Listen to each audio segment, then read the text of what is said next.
Assalamualaikum warahmatullahi wabarakatuh. Kali ini saya akan mewawancarai abi saya tentang akhir balik atau pubertas. Saya akan menanyakan 4 pertanyaan. Yang pertama, apa ciri-ciri akhir balik atau pubertas pada anak laki-laki? Ciri-ciri anak laki-laki itu sudah akil balik. Abang harus tahu artinya akil apa, balik apa. Jadi akil itu menurut uh, syariat Islam, dia itu berakal, mengetahui, merasakan. Jadi dia telah mengetahui mana larangannya, mana ajarannya. Balik itu yaitu sudah ada batas-batas tahun atau batas-batas waktunya, seperti 12 tahun sampai 15 tahun. Biasanya seorang laki-laki, anak laki-laki di sekitar 12 sampai 15 tahun itu dia sudah akil balik. Karena dia sudah mengerti mana yang betul, mana yang salah, mana yang diajarkan oleh agama, mana yang dilarang oleh agama. Dan ada pula ciri-ciri seorang anak laki-laki sudah akil balik, seperti emosionalnya sangat sensitif. Misalnya, abang bangun untuk sekolah, sabar begitu. Nah, emosional di situ itu tidak boleh. Berarti itu ciri-ciri bahwa anak ini sudah akil balik. Jangan banyak alasan, karena abang sudah tahu waktunya, kewajibannya. Misalnya sekolah jam 7, berarti abang harus tahu jam 6.30 itu sudah harus siap, karena perjalanan abang harus tahu dari rumah ke sekolah berapa menit atau berapa jam. Jadi itu salah satu ciri-ciri abang harus mengetahui bahwa anak laki-laki sudah akil balik. Abi contohkan ke abang. Jadi abang kalau emosionalnya sudah mulai naik turun atau sangat sensitif, berarti abang sudah mulai menuju ke akil balik. Yang kedua, saya akan menanyakan apa ciri-ciri primer dan non-primer pada akhir balik anak laki-laki. Apa artian primer? Primer adalah suatu yang tidak kelihatan pada akhir balik. Baik. Primer itu yang kelihatan. Berarti abang harus yang tidak kelihatan. Primer yang tidak kelihatan ya. Berarti contoh, abang mengetahui seorang anak laki-laki ciri-ciri yang tidak kelihatan, tetapi oleh dirinya sendiri dia kelihatan atau merasakan. Contoh misalnya yang tidak kelihatan itu tumbuhnya bulu atau rambut-rambut di sekitar kemaluan. Itu salah satu contoh. Yang kedua, abang mengalami keluarnya cairan sperma dalam keadaan terjaga maupun tidak terjaga. Misalnya terjaga itu dalam keadaan tidak tidur, normal, abang mengeluarkan emosional yang menjadikan cairan sperma itu keluar. Yang kedua, tidak terjaga atau dalam keadaan tidur, abang bangun pagi-pagi mau sholat subuh, tiba-tiba abang ke kamar mandi, ada cairan yang keluar dari kemaluan abang. Itu namanya cairan sperma. Berarti abang itu telah mimpi basah dalam keadaan tidak terjaga atau tidur. Itu yang dimaksud primer, yang tidak kelihatan. Kalau non primer itu berartinya yang kelihatan. Non primer itu yang kelihatan. Misalnya Abi melihat abang, misalnya itu ciri-ciri balik di abang, akil balik itu pubertas. Abi lihat abang ada tumbuhnya jakun di daerah tenggorokan atau benjolan kayak Abi begini, berarti anak itu sudah pubertas atau menuju balik atau sudah balik. Yang kedua, salah satunya yang paling vokal itu perubahan suara. Mungkin tadinya abang dari nyaring, perubahan suara menjadi berserak ataupun memberat. Nah, adapun ada tumbuh itu identik ke karakter atau seorang anak tersendiri. Itu bukan karakter, saya intinya genetik.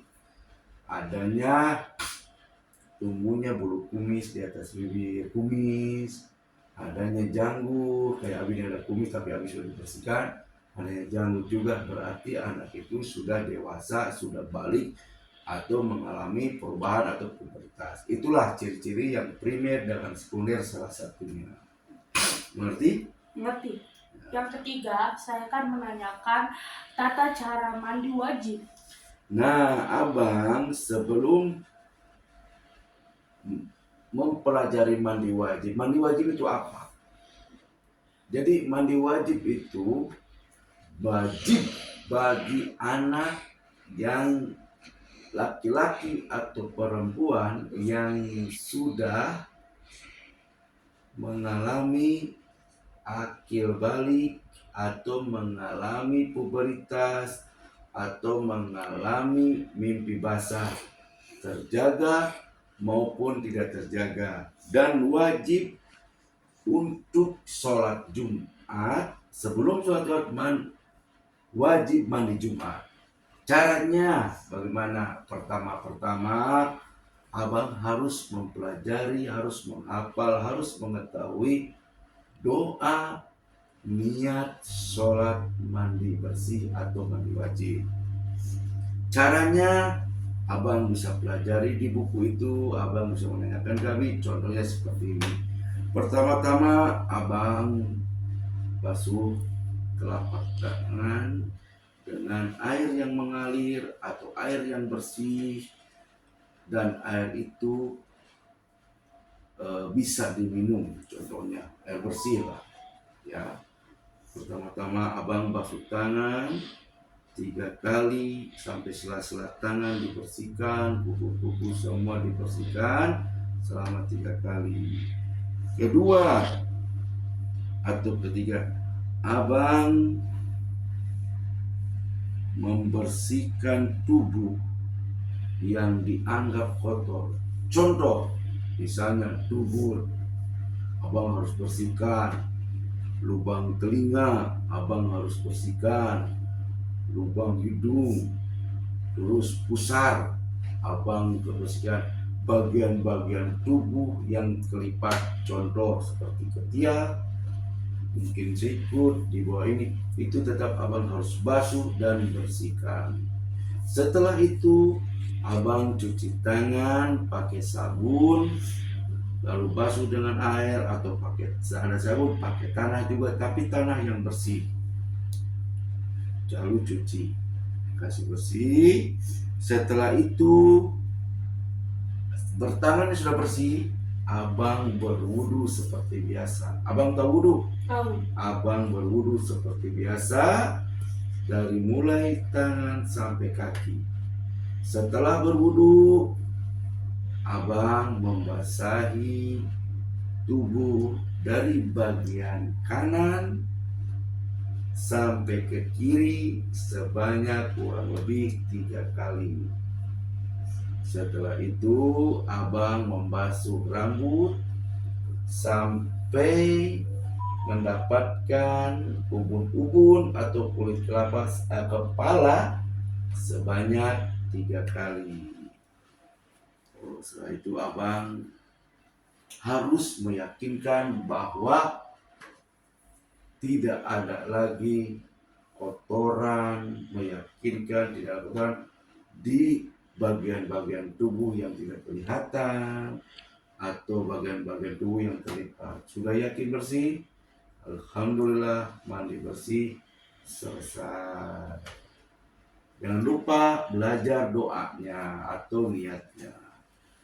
Pertanyaan keempat, apa sisi positif atau dan negatif pada akhir balik atau pubertas pada anak laki-laki. Nah, sisi akil balik terhadap anak laki-laki itu ada sisi positifnya, ada posisi negatifnya.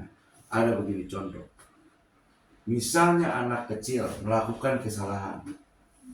Udah biarlah anak kecil belum tahu apa-apa. Nah, setelah akil balik, setelah dewasa itu, abang itu wajib orang tua atau ibu guru untuk memarahi abang atau memukul dari badan pantat, seperti badan, kalau melakukan kesalahan.